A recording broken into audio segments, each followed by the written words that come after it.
To this petitioner video submitted to the Brown County Child Support Agency by the petitioner regarding the support matter between petitioner and respondent pending the combined support meeting with Mr. Jerry for the respondent and Mr. Vesley for the petitioner and support agency representatives.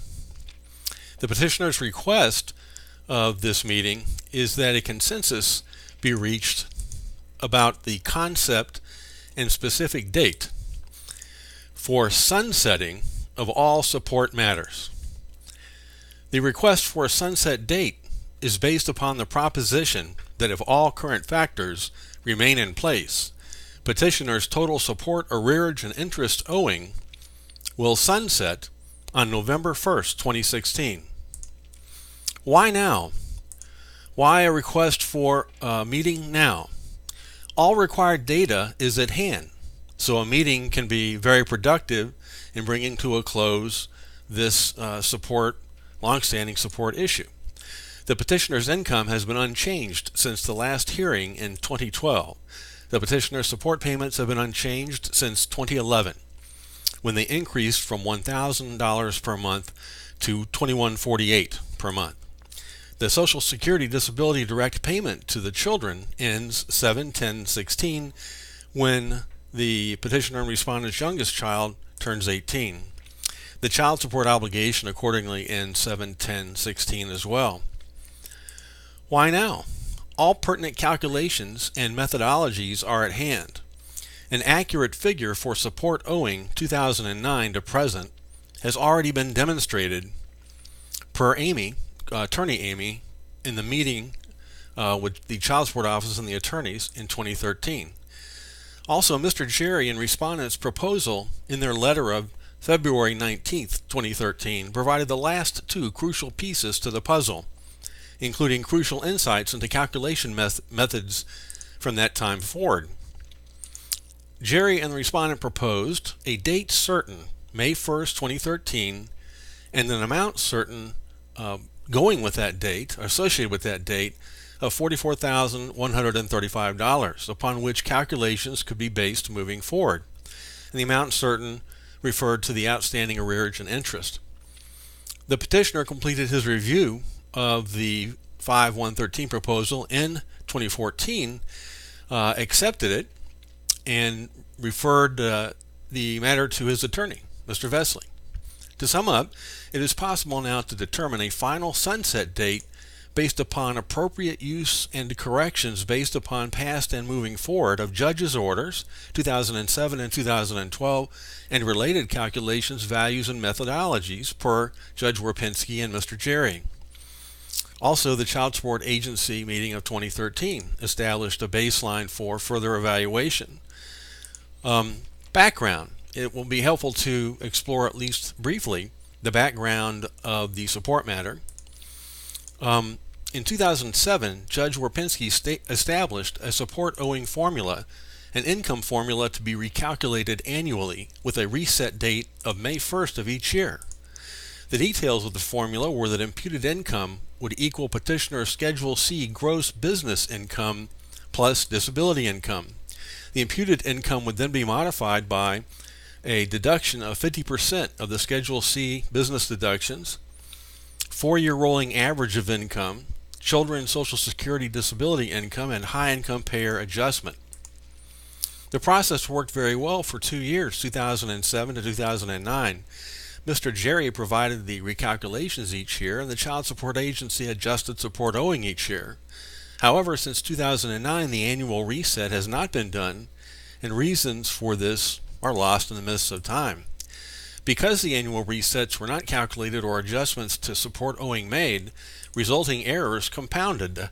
Error 1. Statement amount owing in error since 2009. The Child Support Agency figures have been in error since 2009 because the May 1st reset of the support amount had not been done, or has not been done since 2009.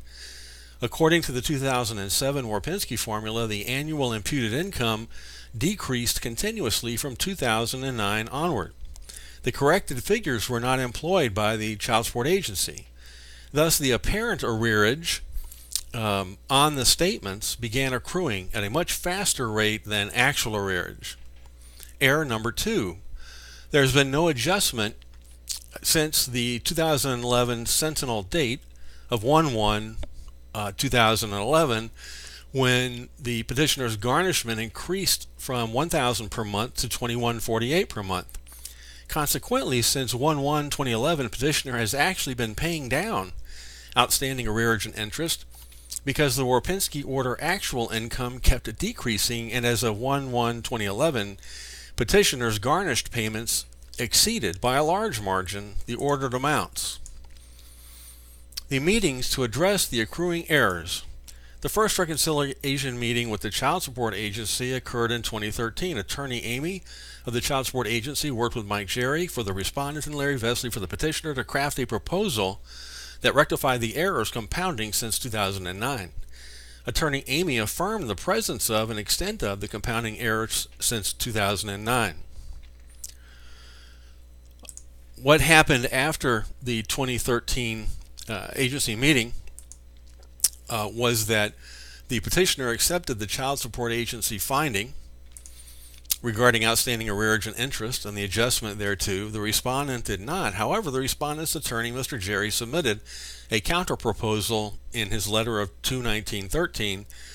The petitioner required many months to evaluate this, unfortunately, when all was pretty burnt out at the time. Upon close review, however, petitioner accepted the proposal, and it was a very insightful and helpful proposal.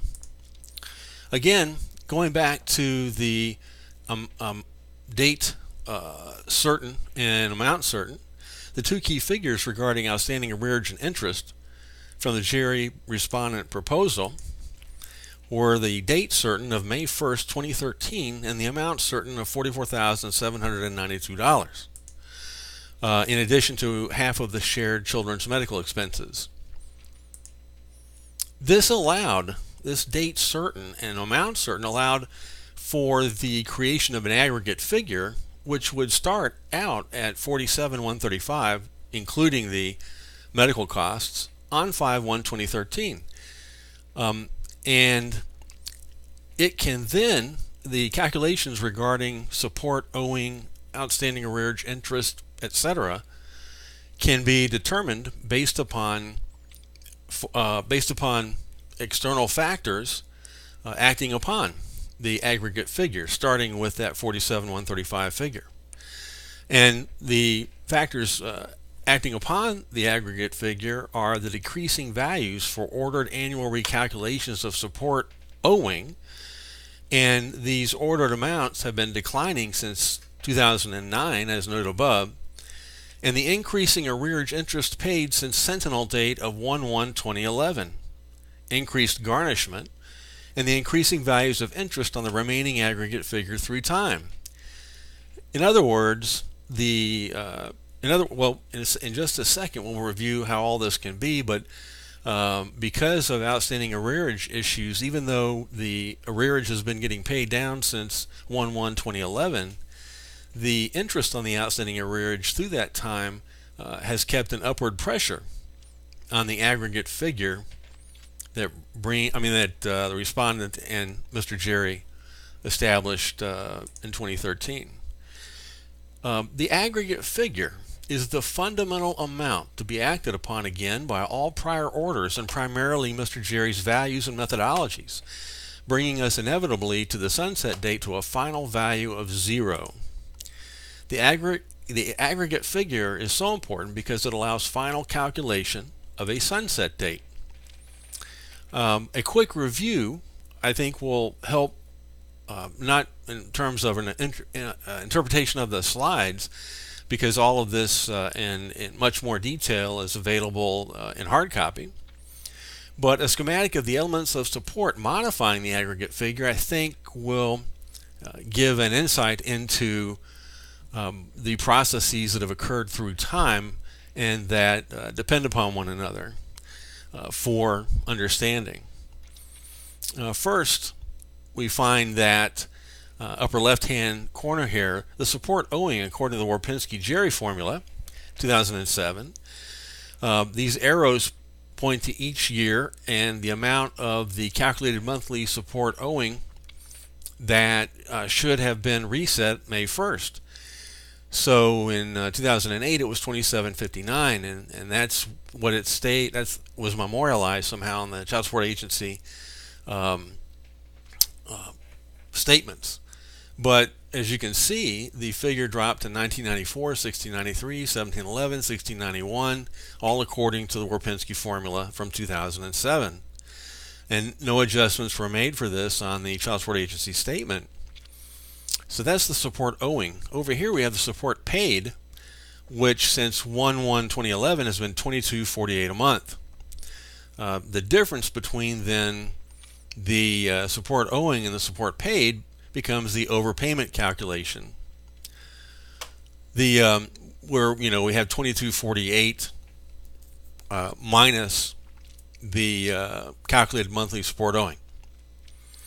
Then we go over here to the respondent and Mr. Jerry's proposal regarding the date certain and amount certain, and that feeds into the key modifying elements here. And what we have in the key modifying elements that all point to the there we go. The key modifying elements that all point to the continued modification of the aggregate figure. We have the Warpinski-Jerry formula, as noted, amounts owing, constancy of support payments since 1/1/2011, $22.48, constancy of overpayment since 1/1/2011, the respondent Jerry proposal of the date certain and amount certain, where the amount certain, 47,135, equals the starting aggregate figure. And we also then have the constancy of aggregate figure reduction since 5/1/13. And we have the fact that the remaining dependent of the petitioner and respondent reaches age 18 on 7/10/2016. All of these elements feed into the continued modification of the aggregate figure, which continues to decrease until November the 1st, 2016, when all factors devolve to zero and all obligations have been met. And of course, as noted, the detailed associated calculations can be found in the attached materials. And again, the aggregate figure reaches a value of zero according to the petitioner on November 1st, 2016. The petitioner has several requests of the Child Support Agency meeting. First, the petitioner requests determination of a consensus sunset date.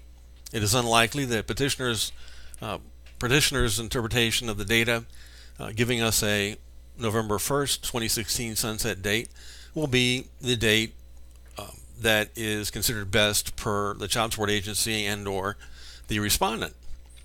But it would be very helpful if we could get a consensus regarding what the sunset date might be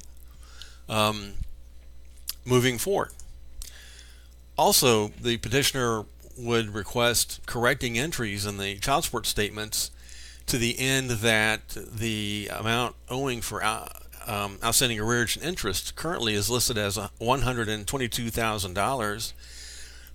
And also it would be helpful if there were some entry indicating on the child support statements that the petitioner has actually been paying down the outstanding arrearage and interest since 1/1/2011. The petitioner also requests instructions, plans, timetables, and methodology, logistics, regarding the production of a letter confirming formal end of support arrearage interest obligation for the petitioner, and also practically letters to Minnesota Life, Social Security, Disability, and the Passport Agency in advance of the sunset date to ensure that all of those issues come to an end by the sunset date. Thank you for your consideration in this video. Hopefully this is the end. Bye-bye.